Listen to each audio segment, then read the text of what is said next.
So welcome to all of you for this next in our series of Reformation Conversations, in which we focus on studies recently published or about to be published in the field of Reformation studies. My name is Karine Mogg, and I'm the Meter Center Director, and it's my joy, as usual, to host this event. I'm going to give you a quick announcement about upcoming events. You do not need to write these down. We will be sending you email about them, but just so you know, and you can put them on your calendar. We have 2 more webinars yet this spring. On April 21st, which is a Thursday at 1 p.m., more at our usual time, our webinar will feature Jim West and Dawn McKim speaking about their recent work, Heinrich Bullinger, An Introduction to His Life and Theology, published by Cascade Books. And then a month later, May 19th, a Thursday at 1 p.m., Ward Holder from St. Anselm College will present the main themes of his forthcoming book, Calvin and the Christian Tradition, Scripture, Memory, and the Western Mind. Yeah, but Oops, hang on. We've got some feedback here. Make sure you mute yourselves, guys. Yep.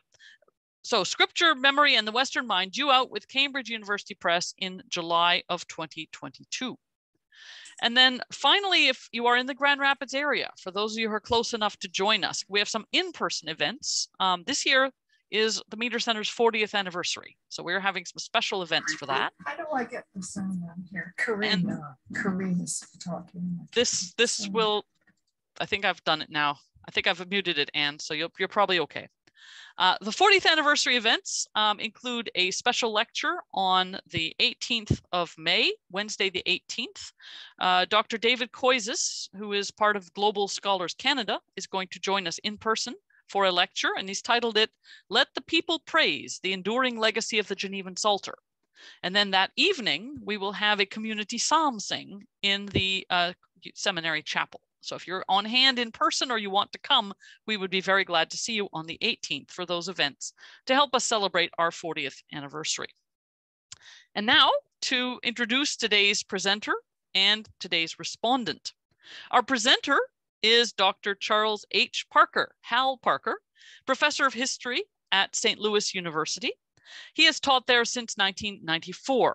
He obtained his PhD from the University of Minnesota in 1993. He is well known to many of us as a scholar and a valued colleague in Reformation studies.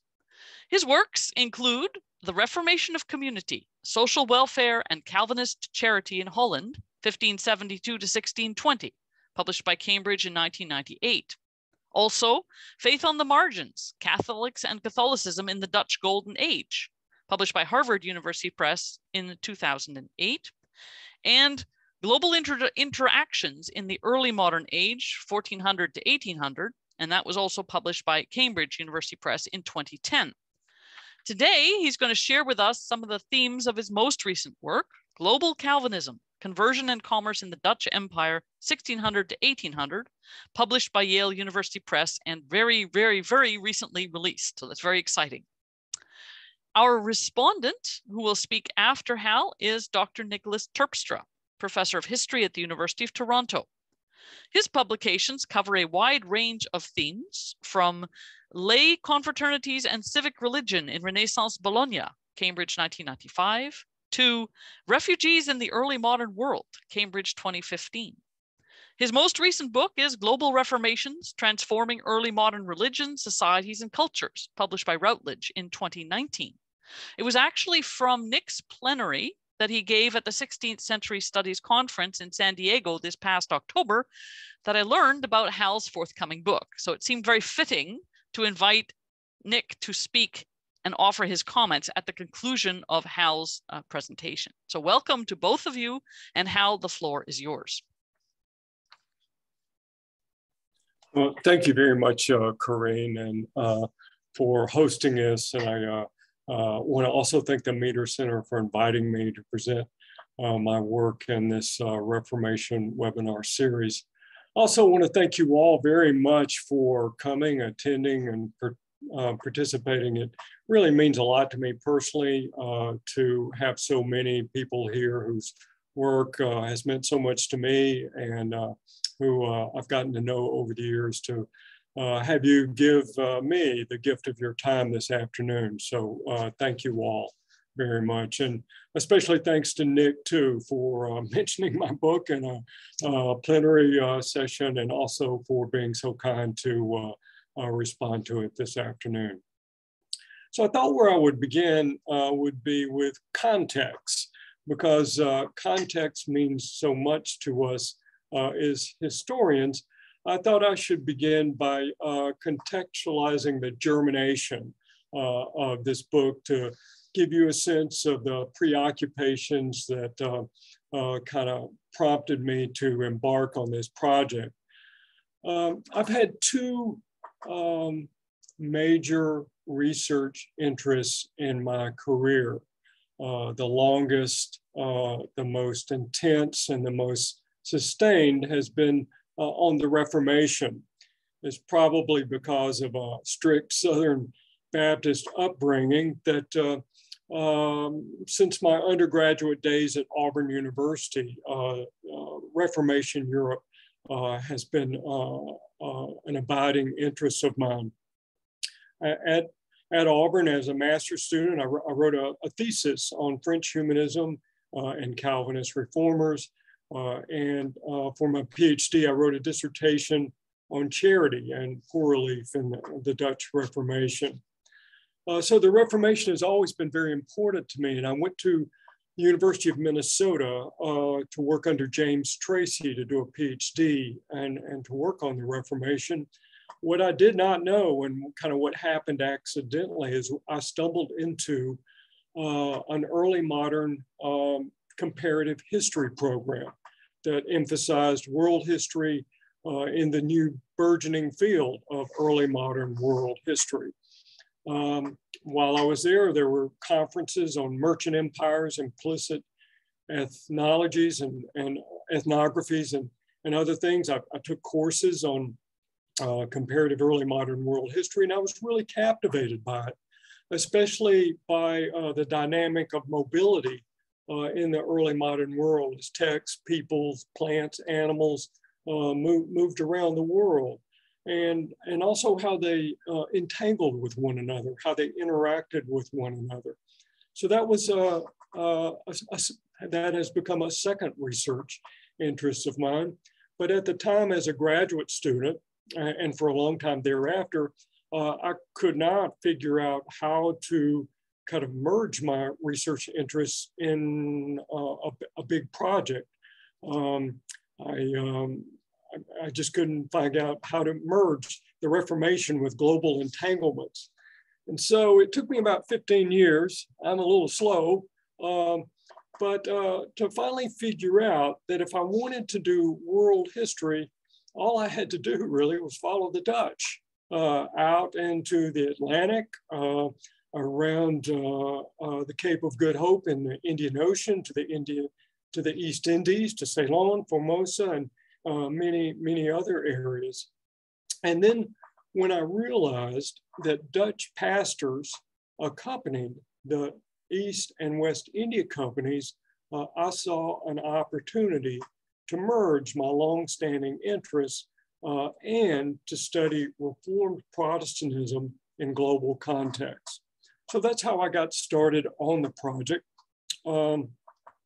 As the research began to unfold, the central questions and aims of the study that emerged were a focus on how Calvinism, represented by these pastors that I mentioned, but also by lay chaplains, elders, deacons, officials in the trading companies who were Reformed, but also Calvinist pastors in the Netherlands and the classes of Amsterdam and Middelburg, Reformed theologians, how all of these Calvinist actors contributed to commercial empire building, and how that sustained effort, 200 years, affected Reformed Protestantism in the Netherlands and by extension in Europe.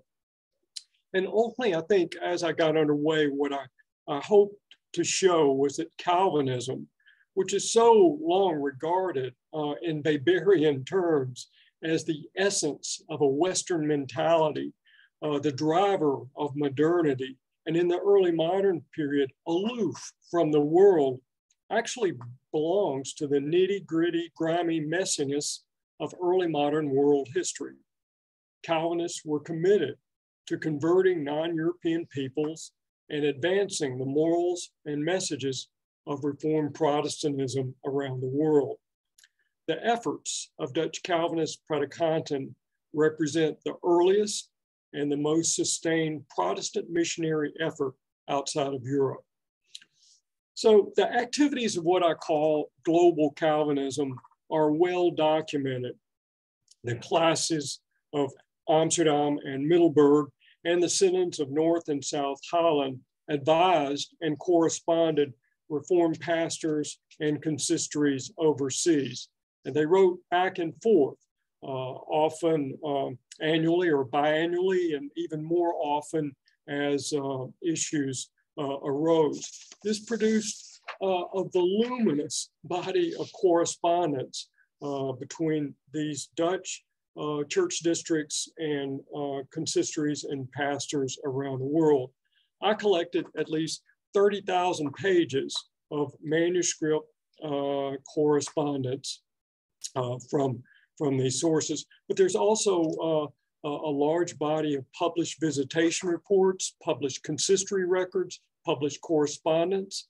And then pastors often wrote about non-European peoples. Philip Baldeus and Ceylon did, Abraham Rocheris did as well. And then there were theologians at Leiden and Utrecht, Johannes Hornbeck, Gisbert Vuccis, and then also Hugo Grotius, and there were ethnographers, pastors, merchants that wrote extensively about peoples overseas and overseas missions. So the problems that I encountered were an enormous body of sources, an enormous body of evidence, and all from a Dutch European perspective. And so my problems were how to get through this material, and also how to look for and read against the grain to identify indigenous voices. I started this research in 2010. So from start to finish, the book has taken 12 years. So I thought I would give you a sense of the organization of the book so that you could have some idea of kind of the constituent parts of it. There's 6 chapters, 6 substantive chapters. The first chapter provides an integrated synthesis of the Dutch Republic, the Dutch Reformation, and the Dutch commercial empire from the late 1500s to the end of the 18th century. The idea is to integrate the study of Republic, Reformation, and empire, as they're often treated differently. And I believe that their history, an integrated history, helps contextualize decisions that were made, outlooks, and perspectives. The second chapter examines relations between the companies and the churches, which varied at various times from cooperation, collaboration, tense coexistence, to outright conflict. I argue against the notion that the West India Company, and particularly the East India Company, should not be understood as a modern secular corporation, but that it actually exhibited in many respects a Christian ethos, as many of its leaders were committed Calvinists. They, Hugo Grotius, Godefridus Udemans, Johannes de Laat, these were merchants and jurists who were involved in both companies, advocated for missions and for advancing the cause of Protestant Christianity. This kind of a certain broad Protestant ethos conflicted with the cleric-centered and theocratic emphases of many pastors overseas, and also many theologians like Gisbert Vuccis. So there was cooperation and conflict between the company. There are kind of different theoretical perspectives that overlap, but even though there were disagreements, different perspectives, Calvinist lay and clerical officers contributed to empire building by regulating marriage. They attempted to regulate sexuality. They endorsed slaveholding, and they provided extensive social welfare in the colonies. So that's the second chapter. The third chapter examines how Calvinist pastors attempted to convert peoples and the problems that they ran into in that project. Chapter 4 examines the work of Calvinists and local linguists in translating religious materials and portions of the Bible and the Bible itself into various vernaculars, including Portuguese, Malay, Tamil, Sinhala, and several Formosan dialects. Chapter 5 examines how over the course of time, over the course of missions and empire, how Calvinist writers recalibrated the place of Protestantism and Protestant missions within the various stages of mission and empire as they wrote about, as they attempted to historicize, to explain historically the developments of religions that they were encountering overseas and their efforts in combating them and converting peoples. Chapter 6 examines the effect of overseas missions on Calvinist perspectives in Europe. It argues and attempts to show that Calvinists used world societies as a mirror to reinterpret religious conflicts in Europe. So that's the organization of the book. Those are the sources. And so what I would like to do in my remaining time is just to elaborate on 4 themes that, as I see it, are kind of central to the book. And the first is that Calvinists were interested in missions and exhibited a commitment to missions. And that was an important part of Reformed Protestantism in the Netherlands in the 17th and 18th century. As I mentioned, these pastors corresponded, and letters from overseas churches were read at classes meetings that were attended by pastors, elders from throughout the provinces. These classes discussed and they responded to the questions, to the problems that had arisen overseas. There were a number of Calvinist pastors overseas who acted as missionaries who came back to the Netherlands, who wrote about their experiences and who participated in those Reformed networks. Theological faculty in Utrecht and Leiden wrote about missions. They wrote about conversion. They wrote about planting churches. They trained theology students to go overseas to engage Islam and other religions. They learned languages. And so one argument is that missions is really central to Dutch Calvinism in the 17th and 18th centuries. The second theme that I think is important in the book is that though Calvinist missions were much smaller in scope and outcome than Catholic ones, nevertheless, Calvinist pastors converted heathens, Moors, Catholics, and Jews in the Molucca Islands, Batavia, Formosa, Ceylon, the Coromandel and Malabar Coast, the Cape of Good Hope, and Brazil. Calvinists did not proselytize everywhere.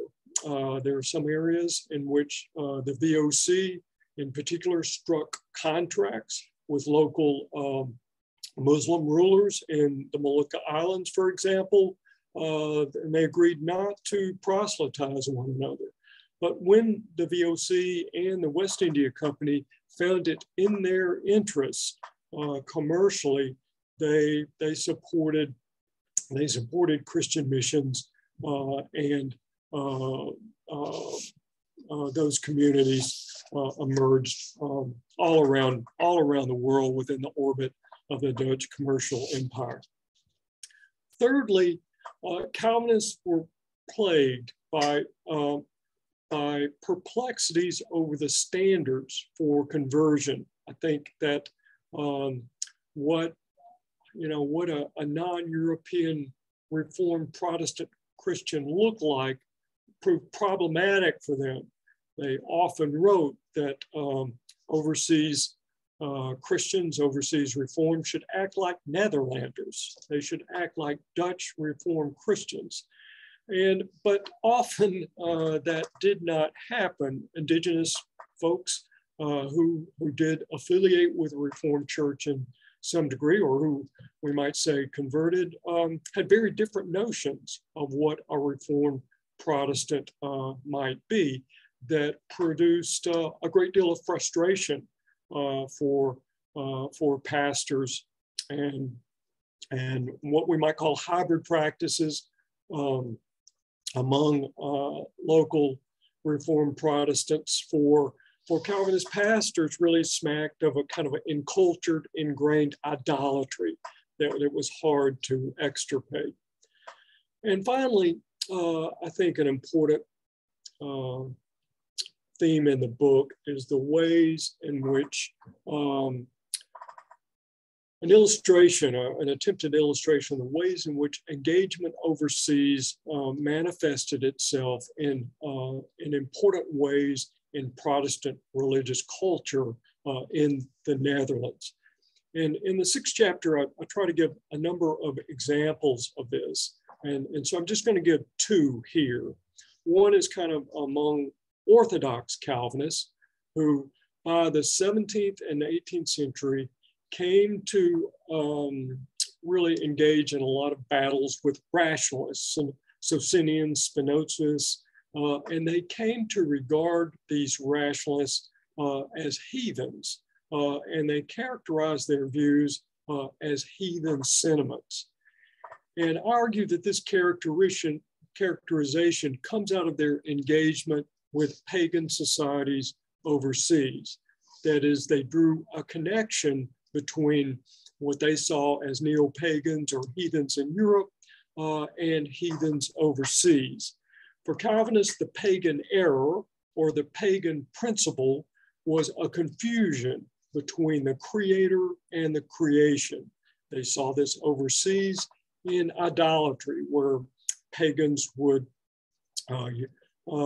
confuse nature, a created object, with a creator. And they argued that these rationalists in Europe made the same error in that they reduced a transcendent God to something that could be rationalized, something that could be explained and manipulated by human reason. So their engagement overseas gave them a way of thinking about rationalism and their rationalist enemies among the Orthodox Calvinists by the end of the 17th century. But for non-Orthodox Calvinists or non-Orthodox in the Reformed tradition, paganism also became an important heuristic device as well. I have one great example. In 1691, Balthasar Bekker, a Reformed minister, a Reformed pastor in Amsterdam, published a notorious anti-witchcraft treatise, The World Bewitched, or what I translated as An Enchanted World, in which he argued that practices that were being prosecuted as diabolical witchcraft in Europe were nothing more than pagan superstitions that they had witnessed overseas. He argued, we see these in the East Indies, we see these in the West Indies, we see them in Brazil, and we know that they're not diabolical, but they're just ill-informed superstition. And so for Bekker, overseas societies and sustained contact with overseas societies taught him that that diabolical witchcraft really needed to be significantly relativized. So those are some of the 4 themes that I believe are important in the work. And finally, as I draw to a close, I want to be kind of honest about this. I have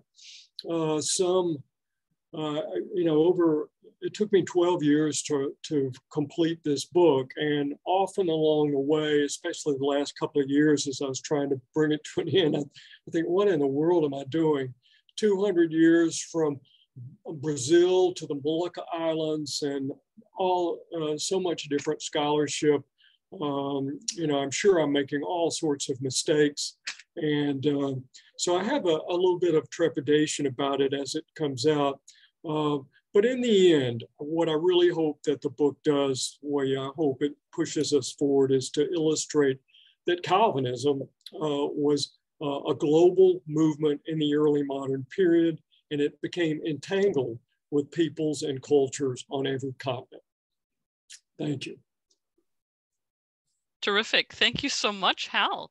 So this is really helpful. So what we're going to do now is let Nick give some responses, and then we'll have a chance. People can start typing questions in the chat or whatever, and we'll find ways to get those out towards Hal so he can answer. But right now, Nick, it's all yours.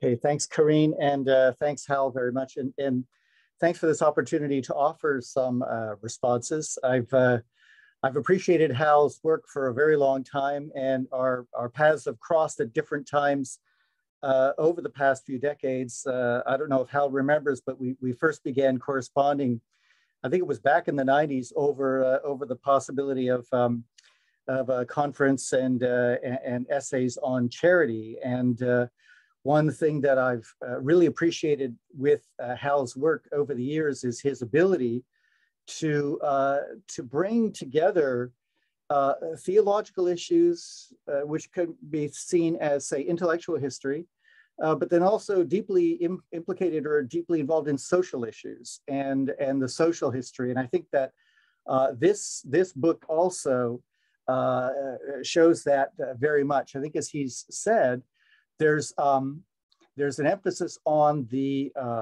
in a sense, the works that you have of various thinkers, so the published works, which become more prominent towards the end of the volume as he's looking at the impact of some of these changes on Dutch thinkers and Dutch writers. And that was certainly very interesting to me, very impressive. I was astonished by how many volumes he had, in a sense, he had mastered for this. But to me, as a social historian, the other thing that was even more impressive was, and what was more evident in the beginning, was the extraordinary number of other social historical sources. So the letters, the consistory minutes, the correspondence going back and forth. And I think that's where we really get a sense, as he's trying to give us that sense of what this means on the ground, what this means to not just the people who in their studies are writing treatises, but what it means to believers in the local churches, because it's an extraordinary window into common perceptions, everyday perceptions. And I think that's one of the way that Hal's able to balance these together and show how this is really a conversation over time is, I think, one of the real strengths of the book. The other thing is that, and he's been very modest about this, he's really playing three-dimensional chess here, because he's talked about the bringing together, in a sense, trying to bring together these two sides, let's say the social historical and the intellectual historical. But the three-dimensional side is he's also been very sensitive to how this is an unfolding project over time. And he divides these 200 years into slices. So 1560s to 1620s, in a sense, on the road to empire and missions. Then 1620s to 1660s, global empire and worldwide mission. 1660s to 80s, losses and gains. 1680s to 1730s, new environments and stubborn questions. And then 1730s to 1800, declining fortunes and diminishing expectations. And he's able, the reason I say this is three-dimensional is that while he's showing the interplay of things like classis minutes and predikants correspondence with the intellectual works, the theological works, and the ethnographic works, he's also showing how this is an evolution over time, and we're moving towards the Enlightenment. So I think he, particularly say for people who are associated with Calvin College, he's really, I think, integrating some of the work that Delvin Clay was doing, trying to locate something like Calvinism within the Enlightenment project and within the changes, the broader intellectual changes of the time. So I thought when Corinne asked me to comment on this, I thought I certainly can't comment as a Reformation scholar. I could say some of the things that as a Dutch immigrant, I thought, my heavens, nothing's changed in 300 years. Are you kidding me? But I won't go there either. That's for afterwards.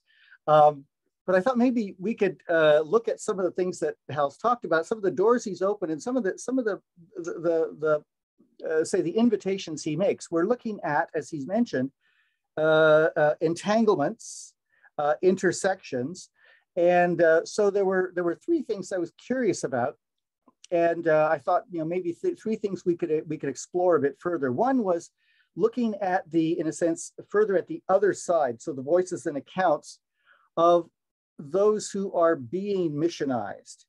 And, so those, say, in Formosa, Sri Lanka, Batavia, what they saw of the Dutch missionary effort, how they evaluated it. And I'm thinking here of Sanjay Subramaniam's account, where he looks at, say, Jesuit accounts of court disputations, and then he looks at Persian accounts of the same court disputations. And of course, the Jesuits, in their own accounts written to Rome, count out as visionary heroes. And in the Persian accounts, they sometimes come across as ignorant buffoons. And so I'd be curious to see how, particularly in court settings, how these Dutch missionaries are being received. So in a sense, how the other side looks. That was one thing that was triggered when I was reading the book. The other thing I was curious about, Dutch commentators talk a lot about, they understand the competition they receive from Catholics on the sensory front. They understand that Catholicism is a much more sensory, emotional faith. They think that they may think that indicates a human weakness, but they understand it's a threat, and they understand that that's more appealing to some of the people they're trying to missionize. What I was curious about is, what about the sensory forms within Dutch Calvinism itself, and do they become part of the mission activity? And I'm thinking in particular, I thought the sensory form of Dutch Calvinism that to me would be most interesting to trace would be music, hymns and psalms, which were so central to the Dutch spiritual experience and the Dutch spiritual expression. And I was curious whether music is really foregrounded in the missionary effort, and how that's picked up, and maybe how that's reciprocated as well. And I was curious to know whether, say, storytelling would be some of the same kind of thing. A third thing I was thinking of is that, of course, we have many studies of Catholic missions in this same time period, and one of the themes that comes out repeatedly is that the Jesuits, the Franciscans, the Samarcans, many of the missionaries in the Catholic empires found their greatest audiences among those who are marginalized within their own communities. So widows, orphans, mixed race peoples, the people whom their own societies had cast off, and who then became, in a sense, more willing to hear a Christian message as providing some different view of life and some different opportunities of life. We certainly see this in Vietnam, for instance, but I think in various places. And I was curious whether we would find any of the same kind of thing. That is to say, whether we could, look demographically at who are drawn in to the Calvinist missions, and whether it's also something that appeals more to those who are marginalized. And then the final thing I wanted to ask was, we're looking at global Calvinism here, and while the Dutch are certainly global Calvinists, there are actually other Calvinists. Heaven help us. I see Max Holt here. We have French Calvinists. We have Scottish Calvinists. We have German Calvinists.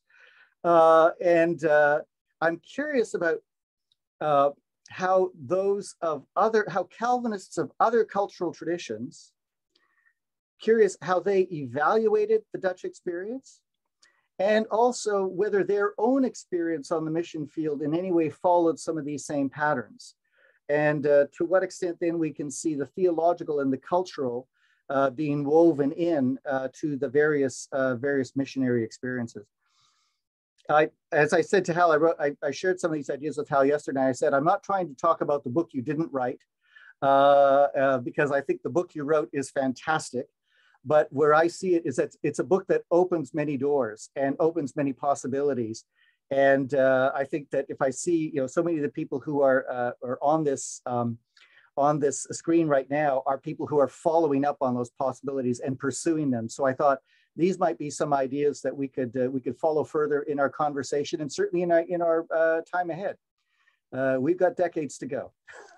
So thanks very much. Terrific. Thank you so much, Nick. Let's do this. Hal, why don't you give some responses, if you'd like, to anything of the points that Nick raised, and then we can move to a discussion time. Sure, and I'll try to be brief here. Nick, thank you very much. The questions you raised are very perceptive and very central, and I think you identified really some key issues that are borne out in other scholarship. And also, I'm certainly grateful for your very generous comments towards me. So thank you very much. I do remember very much that that conference that you're talking about that took place here at St. Louis University, I think in 1996. Yeah, so thanks for that. Your question about Indigenous voices and their view of the missionary project and their view of conversion, I think is a really a central one, and forms a big part of the third chapter. I'll say a few things here, and maybe others will have some things to say too. First, it seems to me that when Calvinist pastors attempted to convert people, what they were trying to do was to get them to enter into a new community, a new form of community. This is what they understood from their confessional churches in Europe. But often that strategy was not a very good one, because local peoples were already invested very deeply in their own communities. And so that changing your religion for a Calvinist was, and for someone of an Abrahamic faith meant that you had to reject or completely kind of transform your religious identity, which was really at odds with kind of where people were in their social communities. When people did join a Reformed community, what they often did was they added it to the religious identity or the social identity that they continued to carry. And so they would they might go to a Reformed service, but then continue to have a shrine in their backyard, or continue to go and participate in traditional religious activities. And for Calvinists, this was just kind of ingrained idolatry. And so there was an ongoing conflict. And I think part of that is just a conflict over, or that community formation as a form of conversion was not a very strategic one for most people. And the second is that one of the things I've noticed, attempted to do, is to look at kind of the missionary narratives. Is what often in a number of visitation reports, you can see, I mean, they describe these interactions between people who they claim have worldly motives, that is, they want to marry somebody, or they have a particular object in mind in which it would be advantageous to have a Reformed identity. And that there are these kind of complicated interactions that take place, but the way they get narrated is into kind of a triumphalist missionary narrative of either salvation or reprobation. And so there's a reduction of kind of a complex interaction and entanglement that often involves politics. It involves a variety of things that gets transformed into just a different phenomenon altogether. So in sensory forms of worship, I see Yuta out there, and he's probably the one best to address this, because he's working on a big book on singing and music and Dutch missions overseas. So I'll certainly defer to him. He might want to say something about this later. I can say from that music was important, singing was important. Also, kind of standard European pedagogy of memorization. The Dutch seem to me, at least from my records, to really want to stay away from anything that was ornate or sensory, that would, in terms of building, in terms of, certainly in terms of imagery, fearing that would pull on kind of the pagan nature of people, and what they were trying to do was to kind of sever them from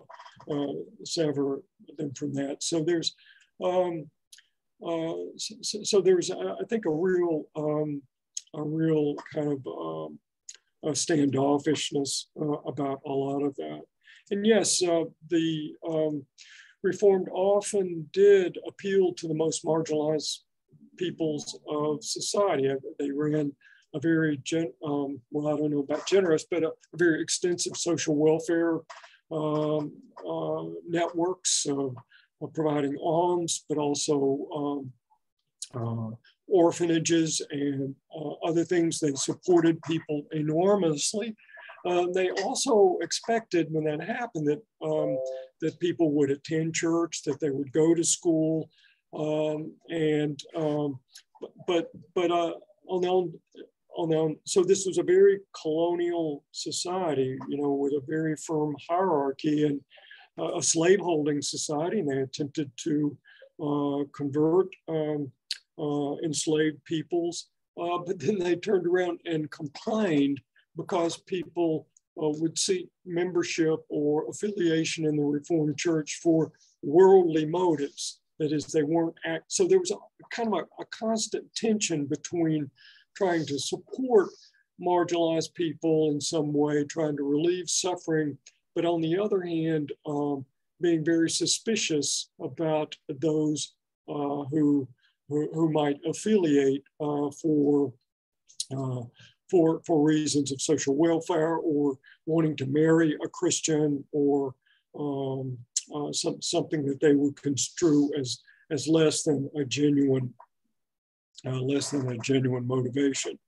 And finally, the only kind of non-Dutch reference to kind of this missionary project that I have seen is Increase Mather, and there were some other English Protestants in New England who actually wrote about the progress of the gospel and cited Dutch work in Amboina and other areas. So there was this sense that there was this worldwide mission of Protestantism that was advancing in the world, and some did look to the Dutch as a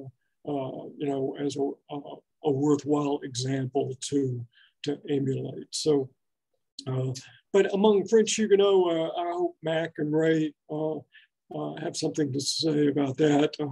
I certainly have very little as also is the case with other Calvinists. So I'll leave it there. And I know those are kind of half responses, but I want to give other people a chance to talk and to raise issues as well. Exactly. So I think what we'll do is, I know we already mentioned the singing, and we have with us Yuda Thianto, who's professor at Trinity Christian College and a scholar on Java and Javanese Christianity, Reformed Christianity. Yuda, do you want to say something specifically about the singing side in response to Nick Terpstra's question? That would be helpful, just to stick to that particular point. Yes, thank you. Yeah, thank you, Nick, and also help, of course. This has been my work for the past 8 years or so. So Hal, if it took you for 12 years, I don't feel so bad that I still don't have my book out. It's been a long in the making. But to answer Nick's question, I'm only talking about the Dutch East India and the VOC.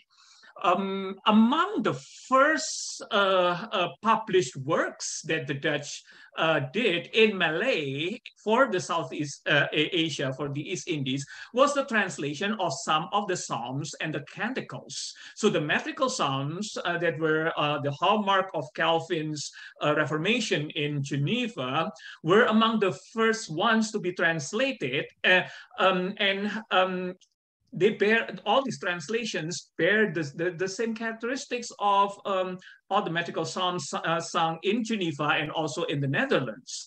And also interestingly, not just the psalms, but the canticles, Song of Simeon, the Benedictus, the Magnificat, they were also among the first ones to be translated. So this tells us that the tradition carried over, and then the Dutch wanted the indigenous Protestants, the indigenous Reformed Protestants in the East Indies to experience something similar. And in some of the short prefaces of these publications even said that these are the canticles of the global church, and we want the people in the East Indies to sing the same tunes in the language that they know. So this tells us that the sensory is very important, and especially the singing of the metrical psalms and these canticles. And of course, when you look at translations, it is exciting on its own, because how do you translate a foreign concept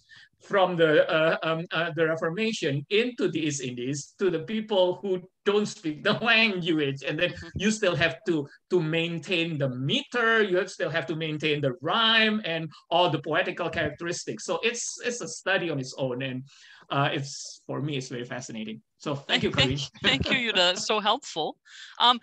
Everyone should feel free now to type in their questions as they go, their reflections, their responses. If anyone has responses to points that Nick raised or that you heard from Hal, go ahead and type it in.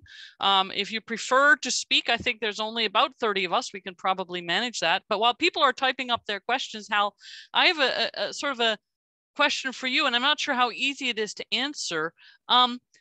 How much were these contacts and the growth of mission work in these areas that the VOC and the East India Company were in, how much did that have a decentering effect on Calvinism in Europe, specifically in the Netherlands? In other words, how is it taken on board? Is it taken on board like, well, there are these other faiths and we're still the right one? Or what's...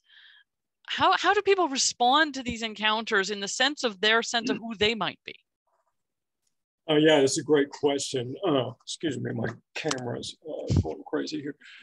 Yeah, it's a great question. I think what happens, Corinne, is that during this period of time, kind of these contacts and these observations lead Reform writers, Reform intellectuals to kind of universalize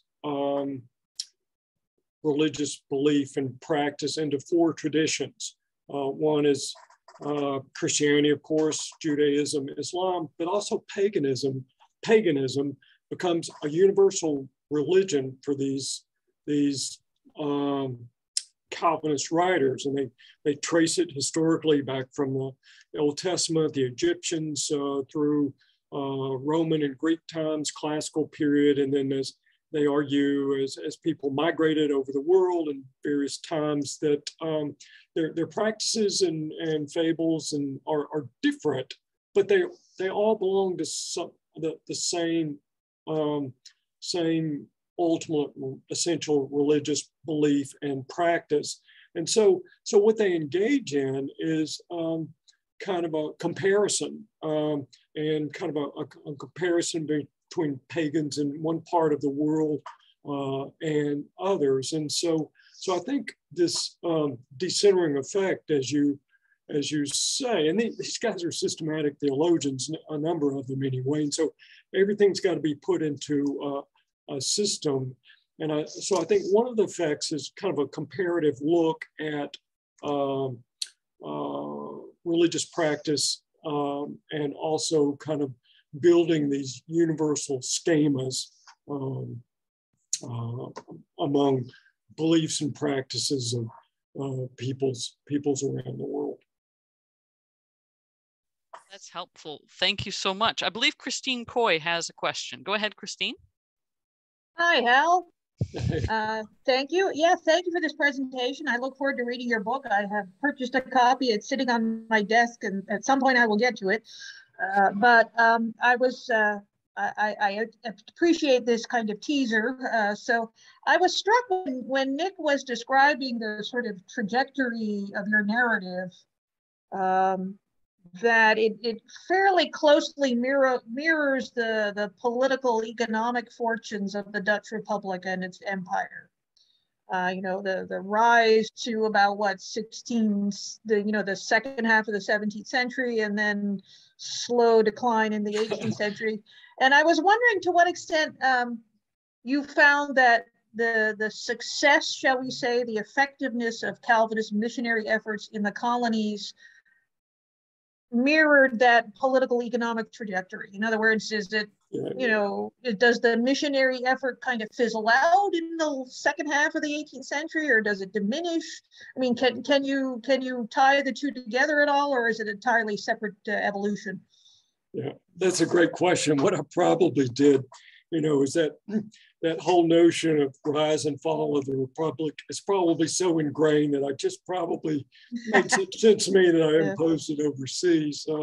That's a great question. And, when I talked about this first chapter that attempts to integrate Reformation, Republic, and Empire, but I certainly I did not see at the time, and right now as I'm thinking, I don't see a particular correspondence between the two. Maybe there is, but I just don't see it right now. What occurred to me as I was looking through these sources is in the early period when these guys are just going overseas. Peter Plancius is promoting it. So is Jacob Arminius and many others. It's part of a millenarian vision. They believe that Providence is working through commerce and the East and West India companies. Now the gospel is going to go out to all the world, and people are going to be converted, and the second coming will take place. So they're very optimistic. They believe there's kind of a straightforward and commensurateness between Christianity in Europe and that it can be translated into areas overseas. Eustace Hernius even argues you really don't even need to learn the languages, because at Pentecost, the Holy Spirit moved in these amazing ways.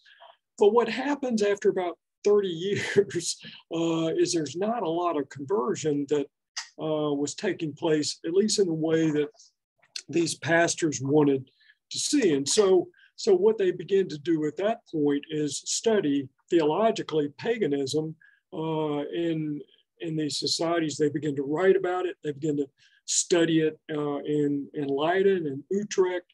And that they had been translating works before, but after this, they really work hard, much more extensively at translating larger portions and even the Bible itself into these languages. So they devote academic study to it that manifests itself in these translations. But still, they're with not a great deal of success, at least as they were trying to define it. And then by the end of the 17th, the beginning of the 18th century, I mean, they begin to, I mean, some people are, you know, they still run these schools. They ran thousands of schools overseas, and they continue to train people. So they continue to do this. You know, they believe God's grace can break through at any moment, but they also don't see a lot of success. And they begin to see that, you know, that culture is kind of impermeable, and that it's almost, it's very difficult to translate Christianity and Protestant Christianity into these areas. So they undergo this transition. And I think by the mid part of the 18th century, the missionary project is really very much a local affair. Run, you know, they're pastors that visited, but all of the teachers are indigenous teachers, and you know, it just becomes more of a local kind of standard approach that's less missionary in its language and its rhetoric. So those are kind of the phases, the developments I see. And I guess I had interpreted those as responses to conversion or the lack of conversion overseas, rather than necessarily, you know, the course of affairs in the Dutch Republic itself. Thank you. That's really helpful. Other questions, either typed in or asked? You can raise your hand, you can unmute, whatever you feel is easier for you. I'm going to go up and down my list here and make sure I don't miss anybody. Questions? Yep, go ahead. I have a question for Hal that involves the business of conversion. And I'm specifically interested in the way in which conversion rituals might take place and what happens there. And the context for this is what happens in France when you convert from, say, Roman Catholicism to Reformed Protestantism. Not only do you accept the gospel and all that sort of thing, but you specifically renounce the abomination, the superstition, and the idolatry of the Mass. Is there any sense of that sort of cultural rejection that takes place in these conversions from what they would have called paganism, I assume, or Islam, to the true faith? Yeah, there is. So kind of the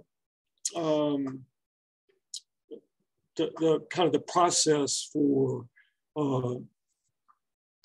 professing faith and joining the community does involve making a profession of faith, in which you embrace the Reformed faith and you reject idolatry and false religion and Satan and all of all false religion. I don't know that, and I haven't read any sources where it gets more necessarily more specific than that, but there is it does follow a kind of a similar trajectory of kind of rejecting one's old life and false belief systems. The problem, though, is that nothing, in many areas, I would say anyway, that might be what's on paper and what's standard, but actually what happens on the ground is kind of very different. And pastors often disagreed about the requirements for baptism, for taking communion. And what happened in many places is that some people were baptized. They, knew enough or could quote, enough of the 10 Commandments or to be baptized, but not enough to take communion. And so there were some who were baptized, but were not communicants. And then in a lot of areas, the Dutch followed the Portuguese, and the Portuguese had Jesuits who baptized everybody. And the Reformed, they view them as Christians. They view them as part of Christendom. And so their goal was to bring those folks over from, a Catholic faith. That's really being quite optimistic. I mean, from this kind of hybrid faith in which they've been baptized into a more a fuller Reformed faith or a Reformed faith. And so that involved more education. That involved kind of supervising, seeing, their moral comportment, what they understood, what they expected. Most people in areas that I studied did not kind of get at that level. So the actual membership, in terms of full-term membership in the Reformed Church, is actually pretty small, especially by comparisons with others. But nevertheless, even in the Netherlands, there was this kind of a graduated form of church membership.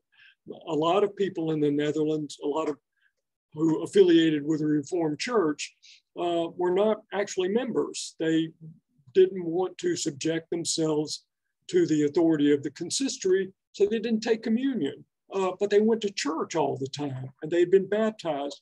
And so what happens in the provinces or in these overseas societies actually mirrors kind of this graduated form of membership that was true of Dutch churches in Europe. Terrific. So I know Yuda has a question. There's also a question in the chat, so I'm going to get to that first, and then Yuda will do you next.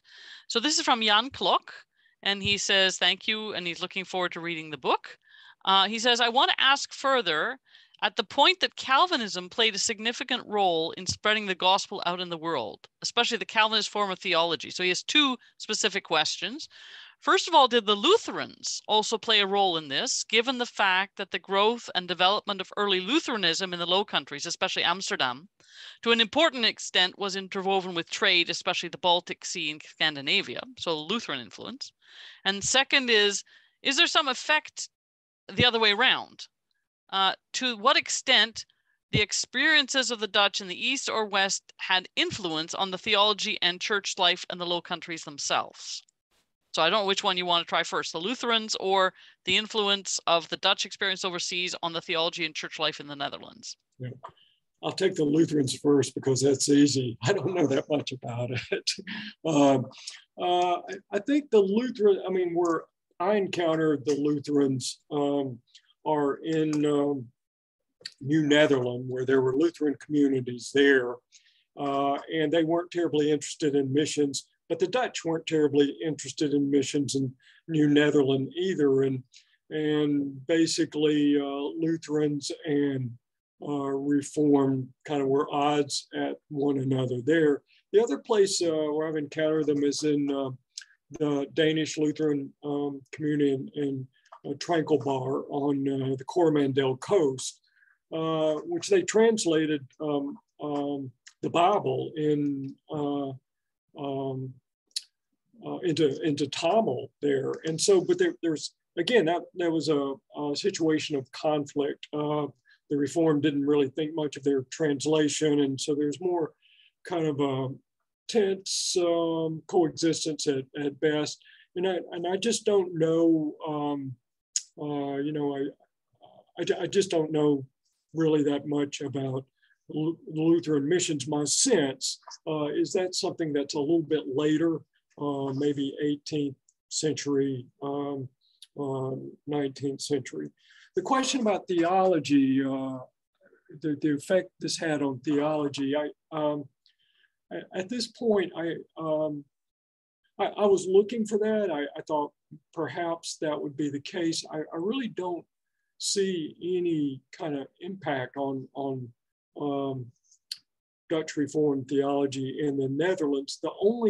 I mean, there are accommodations that the Dutch made overseas. This dividing the sacraments, as I was in response to Ray's question I was describing. I mean, that's different than in the Netherlands, and I think that's probably a theological issue, but you don't see that the Dutch Reformed in the Netherlands accommodating that, or in fact they condemn it, or adopting it. So I don't think I'm a lot of help there. Sorry. I think Yuda, you want to go ahead for your question? Yes, thank you, Corinne. Hal, a confession here. I just want to make notes because our areas overlap so closely.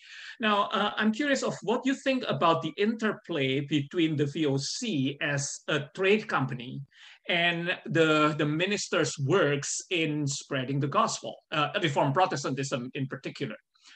The ministers were paid by the VOC.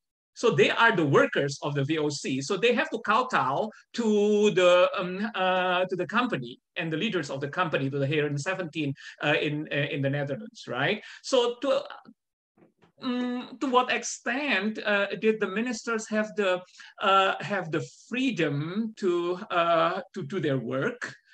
And to what extent they have to really follow the regulations and the guidance of the VOC. And then the main goal of the VOC, it was to get rich, not to spread the gospel. They want money. And money says a lot. So then the issues of slavery, right? Who became Christians? The majority were the slaves, who are the indigenous people.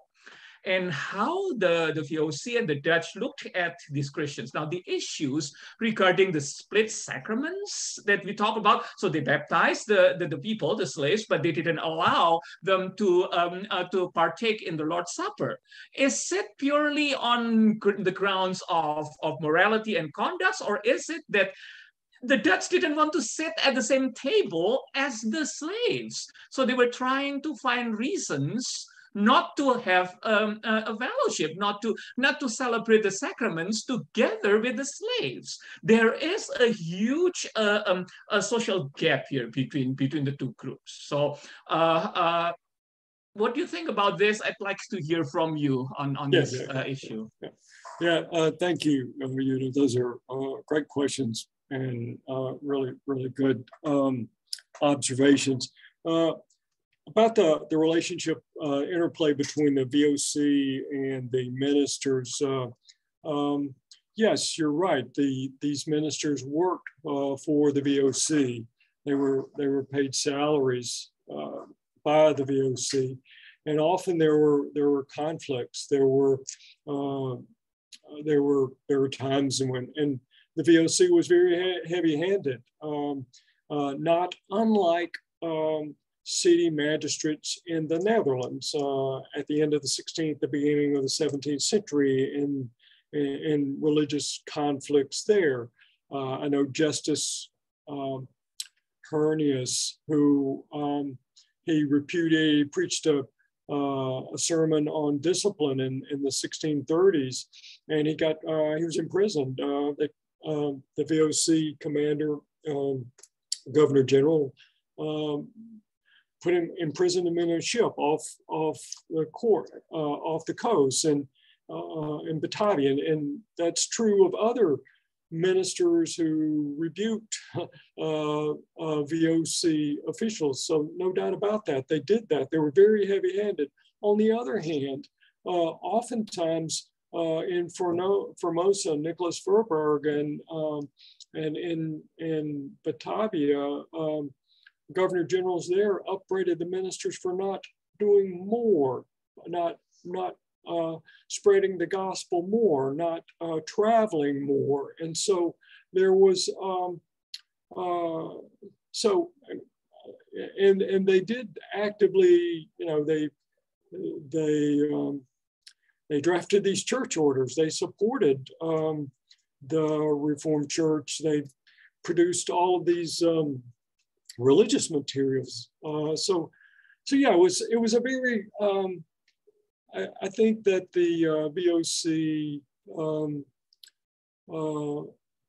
sometimes saw that there were compromises that had to be made, but I don't think they saw the dichotomy between getting rich and missionizing as stark as we do. I think they believed God could bless them commercially, and God could also spread the faith as he did this. Your question, your issue about the dividing the sacraments and kind of wanting to distance themselves from enslaved peoples is, it's a very poignant observation. I really haven't thought about it in those terms. The way it was described, the way it was argued among the Reform was over kind of the moral deportment and understanding of indigenous peoples or enslaved peoples. That is their foremost concern is that the Lord's Supper was going to be dishonored. It was going to be defamed by these people who claimed to be Reformed or claimed to be true Christians, yet continued to live as adulterers, idolaters, Muslims, and they wanted to make sure that didn't happen. So that was the rhetoric, and there was often argument in Ceylon. This one enslaved person, she came with the person who owned her into Colombo, and the communion service was about to take place, and so they wouldn't let this enslaved person take communion because she didn't have a proper certification. They weren't sure about this, and there was a huge fight among the Reformed about that, and many of them made the argument that you can't make this kind of two-tier spirituality between Black people and white people, that we're all in heaven, there won't be two different tiers. And so, so it's a real fluid, contradictory, often contradictory discourse that takes place over, over conversion, salvation, sacraments, and moral deportment and ethnicity. Thank you. That's, again, extremely helpful. Other questions? Anyone who hasn't had a chance to ask something yet or who wants to share a comment?